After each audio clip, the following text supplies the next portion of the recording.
Dia membenci mereka, bagaimana tidak, dalam pasangan menyedihkan itu, salah satu dari mereka adalah seseorang yang telah bersumpah padanya, dan yang lainnya adalah adik perempuan junior yang sangat bergantung padanya. Mereka telah bergabung bersama untuk mengkhianatinya demi sebuah buku obat, dan bahkan membuatnya sehingga dia tidak akan pernah bisa kembali ke ordo kedokteran. Sambil tertawa, air mata mengalir di pipi dokter hantu itu. Dia telah menjadi mandiri begitu lama, tidak bergabung dengan organisasi atau sekte apapun. Salah satu alasannya adalah untuk kebebasan, tetapi yang kedua adalah karena akarnya adalah ordo kedokteran. Namun, dengan wajahnya yang hancur, murid-murid ordo kedokteran tidak akan bisa mengenali bahwa dia adalah penerus yang paling dibanggakan oleh gurunya saat itu. Lebih jauh lagi, sekarang ordo kedokteran berada di bawah kendali pasangan menyedihkan itu. Kembali ke sana sama saja dengan bunuh diri. Nona, aku tetap pada kata-kataku. Dokter hantu menghapus air mata di wajahnya. Wajah cantik itu memancarkan cahaya resolusi. Namun sementara aku bersedia bekerja untuk Anda, aku tidak ingin bergabung dalam organisasi apapun yang Anda miliki di bawah Anda. Tuanku meninggalkan sekte itu padaku saat itu, tapi aku tidak bisa mengurusnya dengan baik untuknya. Jadi aku kembali ke sekte itu di masa depan ketika aku mendapat kesempatan. Karena itu adalah harapan paling kuat yang tuanku tinggalkan untukku. Aku tidak ingin dia mati dengan penyesalan.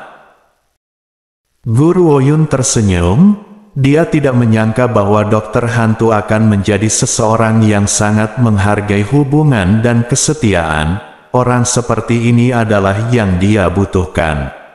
Selama kamu bersedia untuk tinggal di sisiku, itu tidak dianggap melanggar sumpahmu. Dokter hantu merasa bersyukur di dalam hatinya, jika Guru Woyun memaksanya untuk bergabung dengan organisasinya, dia tidak akan punya pilihan lain, bahkan jika dia harus melanggar sumpah, dia harus kembali ke sekte. Tapi dia tidak melakukannya. Ini membuat sisa ketidakbahagiaan yang dimiliki dokter hantu terhadap Guru Woyun memudar. Nona, apakah Anda yang membuat pil peremajaan kecantikan itu? Dokter hantu memandang Guru Woyun dengan harapan. Ini. Guru Woyun menggosok hidungnya, tetapi akhirnya mengangguk. Pil peremajaan kecantikan adalah salah satu dari 3 formula pil di tingkat pertama pagoda ilahi kuno.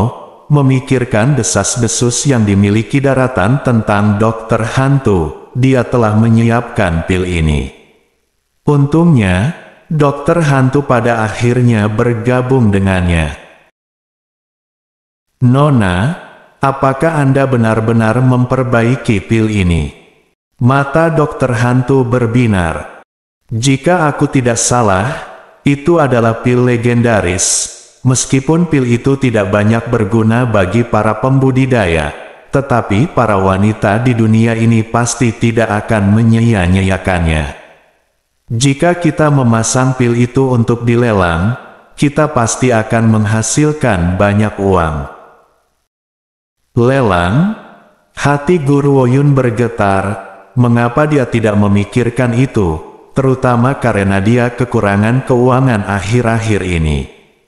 Meskipun balai 100 ramuan menghasilkan cukup banyak uang, melatih anak buahnya membutuhkan banyak biaya, jadi dia membutuhkan lebih banyak uang. Sayang sekali, dokter hantu menggelengkan kepalanya saat dia berkata dengan penyesalan. Sudah cukup beruntung untuk memiliki satu pil mengingat betapa ajaibnya pil itu. Tidak ada yang bisa memperbaiki sesuatu seperti itu dalam ribuan tahun. Melihat dokter hantu menghela nafas, Guru Woyun tidak mengatakan apa-apa, tetapi pupil matanya menjadi gelap dalam pemikiran yang mendalam. Seolah-olah dia memikirkan sesuatu, dokter hantu menoleh untuk melihat Tuan Liu yang bingung. Dia berkata dengan dingin, "Ingat, kamu tidak boleh berbicara tentang apapun yang terjadi hari ini. Jika tidak, nyawa istrimu akan menghilang. Aku bisa menyelamatkannya, tapi aku juga bisa membunuhnya tanpa ada yang menyadarinya. Jika kamu melewatkan satu kata pun, bahkan jika kamu melarikan diri ke ujung dunia, kamu tidak akan dapat melarikan diri dariku." Tuan Liu tidak bisa menahan diri untuk tidak menggigil. Dia buru-buru berkata, "Dokter hantu yang terhormat, harap tenang, saya tidak akan mengatakan sepatah kata pun, sama sekali tidak ada yang akan tahu tentang apa yang terjadi hari ini." Ini membuat dokter hantu mengangguk puas. "Aku harap kamu akan mengingat janjimu sendiri, jika tidak, aku akan memastikan keluarga Liumu tidak pernah mendapatkan hari untuk beristirahat. Aku memiliki hal lain untuk dilakukan hari ini. Aku akan kembali besok untuk mengobati istrimu." Sehubungan dengan kata-kata dokter hantu, Tuan Liu tidak berani mengungkapkan ketidakpuasan sama sekali, dan hanya bisa menjawab dengan hormat, seperti yang diinginkan dokter hantu. "Nona." Dokter hantu menoleh untuk melihat Guru Woyun, ekspresinya membawa sedikit sanjungan. "Itu, bagaimana Anda membuat pil peremajaan kecantikan itu? Apakah Anda bisa mengajariku?" Pada awalnya, dokter hantu bersedia mendengarkan Guru Woyun karena sumpah, tetapi sekarang setelah mengetahui bahwa Guru Woyun adalah orang yang membuat pil itu, sikapnya berubah total dan dia tidak berani melakukannya, memiliki sedikit rasa tidak hormat dalam nada suaranya. Sementara, Guru Woyun telah mengakui bahwa pil peremajaan kecantikan telah datang dari tangannya, demi membuat dokter hantu semakin bersedia untuk mematuhinya. "Ini, aku harus meminta pendapat tuanku." Guru Woyun menggosok hidungnya. "Tentu saja, tuan ini benar-benar imajiner, tetapi dokter hantu tidak curiga sama sekali. Pada seusia Guru Woyun, jika dia tidak memiliki tuan, bagaimana dia bisa memurnikan pil legendaris? Lebih jauh lagi, tuannya pastilah seorang iblis tua yang telah hidup selama bertahun-tahun. Bagaimana dengan ini, Nona? Terimalah aku sebagai murid, dengan dokter hantu sebagai murid Anda juga bisa bangga." Dokter hantu tertawa, jelas di matanya, Guru Woyun adalah makanan enak yang menunggu untuk dimakan olehnya. Guru Woyun melirik wajah dokter hantu yang tersenyum, penuh sanjungan, lalu mengangkat bahu dan berkata, "Keterampilan medismu tidak cukup baik untuk menjadi muridku. Jika ini keluar dari mulut orang lain, dokter hantu pasti akan mendengus. Namun siapa gadis ini? Dia adalah seorang jenius yang memiliki pil halus. Dibandingkan dengan dia, keterampilan medisnya memang terlalu buruk." Namun setelah mengatakan ini, Guru Woyun mengucapkan selamat tinggal kepada Tuan Liu. "Urusanku di sini sudah selesai. Terima kasih atas bimbingan Anda hari ini. Selamat tinggal." Setelah mengatakan itu, dia berbalik dan menuju ke pintu. Melihat Guru Woyun akan menghilang, dokter hantu tidak lagi peduli untuk bersikap menyendiri. Dia buru-buru bergegas ke depan untuk mengejar ketinggalannya. "Tuan kecil, tunggu aku, tolong tunggu aku."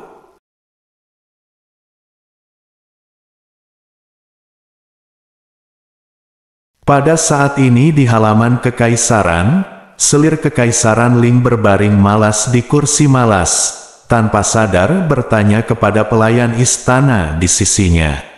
Kemana Yang Mulia pergi setelah pengadilan pagi dibubarkan hari ini?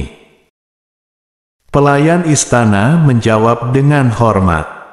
Sepertinya pangeran keempat dari negara Vermilion Bird datang berkunjung, jadi Yang Mulia pergi untuk menyambutnya. Pangeran keempat dari negara Vermilion Bird. Selir kekaisaran Ling mengerutkan kening.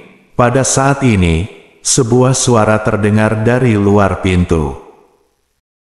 Selir kekaisaran, nona kedua keluarga Ling, Ling Yu, meminta untuk bertemu. Ling Yu. Selir kekaisaran Ling menggosok pelipisnya, merasakan sakit kepala datang. Gadis itu suka membuat masalah, dan tidak sedikit menyebabkan masalah bagi keluarga Ling. Aku ingin tahu untuk apa dia datang hari ini. Pelayan, biarkan dia masuk.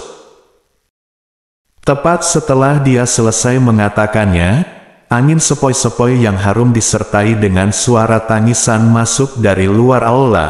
Ling Yu melemparkan dirinya ke pelukan selir kekaisaran Ling, dan berkata dengan sedih, "Bibi, kamu harus membantu kakek dan kakak." "Apa yang terjadi dengan kakek dan kakakmu?" Selir kekaisaran Ling mengerutkan kening dengan elegan saat dia bertanya. Yang Mulia tidak suka selirnya menanyakan hal-hal di luar istana, jadi setelah memasuki istana, itu sama dengan memutuskan semua kontak dari dunia luar, tidak ada berita yang akan sampai padanya dari luar. Jadi, selir kekaisaran Ling masih tidak tahu apa yang menimpa keluarga Ling. "Bibi, kematian kakek disebabkan oleh Guru Woyun. Dia bahkan menyebabkan kakakku menjadi cacat, dan dia bahkan dibawa pergi oleh keluarga Luo." "Apa katamu?" Selir kekaisaran Ling tiba-tiba berdiri, mengepalkan tinjunya erat-erat, dia bertanya perlahan. "Apa yang kamu katakan tadi, apakah itu benar?" "Itu benar," seru Ling Yu dengan menyedihkan. "Guru Woyun membuat orang di sisinya membunuh kakek, dia bahkan melumpuhkan kakak sendiri, namun kakek kedua menolak untuk membalas dendam untuk kakek dan kakak. Setelah kakek meninggal, dia mengambil alih keluarga, dan bahkan mengirim orang untuk mengawasiku sehingga aku tidak akan memasuki istana untuk memberitahu Anda. Aku mengalami kesulitan untuk melarikan diri dari mata itu dan berlari ke sini untuk Anda."